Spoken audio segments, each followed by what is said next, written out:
On day 41 of our trip, February 24th, we landed in Punta del Este, Uruguay.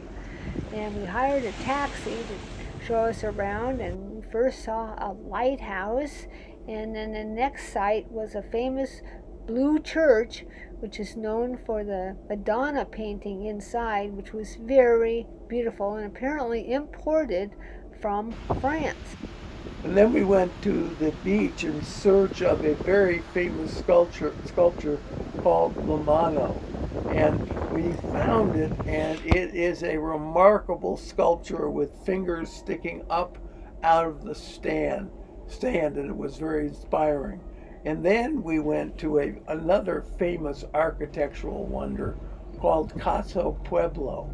And Casa Pueblo is basically an artistic creation along the beach. And then we went to lunch at a local place, and I had a beer, and we ordered a pizza, and Bill ate more cheese than he has in the last 5 years in one setting. The next stop was Buenos Aires, which you can see is the head of a large inlet, and we thought we were going to an area that was quite undeveloped. You can see what we were, just a wetland looking area.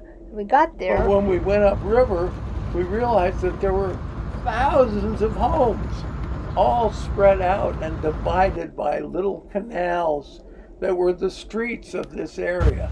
There were canals dividing houses and properties from each other, and that's how people lived. There mostly were some homes, but not completely. And this was a grocery store.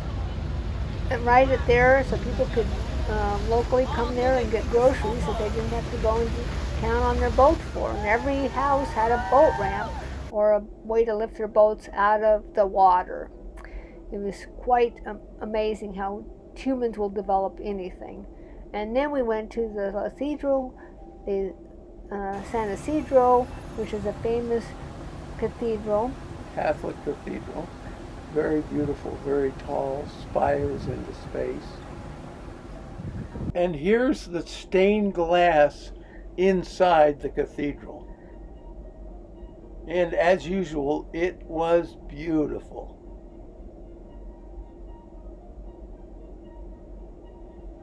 And that's Cathedral in the Sun.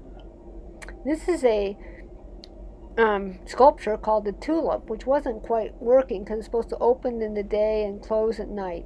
But that night we got to attend the Moderna Tango. And Moderna Tango is exactly like it sounds, the modern tango.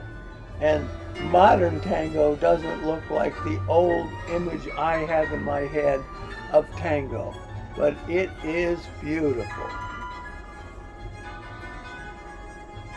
Quite athletic, these people flying around each other's bodies, and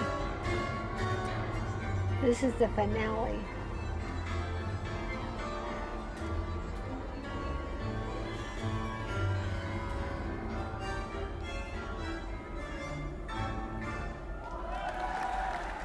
Yes. The next day we took a bus from the ship to downtown, which is they always offer, and went down, and we got hungry, so we bought some empanadas for 75 cents each. They were very tasty. Very tasty. This is a commercial door downtown, and there were a lot of pastry shops and a lot of high-end shops. And as we went back towards the bus, we found this singer who basically reminded me of Haight Street in San Francisco in 1967, singing folk songs and carrying on. This is a park next to where the bus was, and we decided to skip the bus for half an hour and enjoy this beautiful park. And as we were heading over to the park, these two young people, you'll see in a moment, came out of a room, and so we took a picture. This is a wide boulevard on our way back to the ship in Buenos Aires. And here we are leaving Buenos Aires. And our next stop was straight in that inlet, and it's called Montevideo, and it's in Uruguay, where the first International Organization of Standardization was created. Went to a government building where they had statues representing labor, love, relationships, justice, and science, which is a good foundation for any government. Yeah. And this is a famous statue showing a wagon train. It's known for the detailed work showing the muscles of the bulls, and it was quite amazing. And this is an incredible brew pub we went to that served 40 different blends of beer that they brewed themselves. And we had great beer and great food. And here's a beach on our way back to the ship.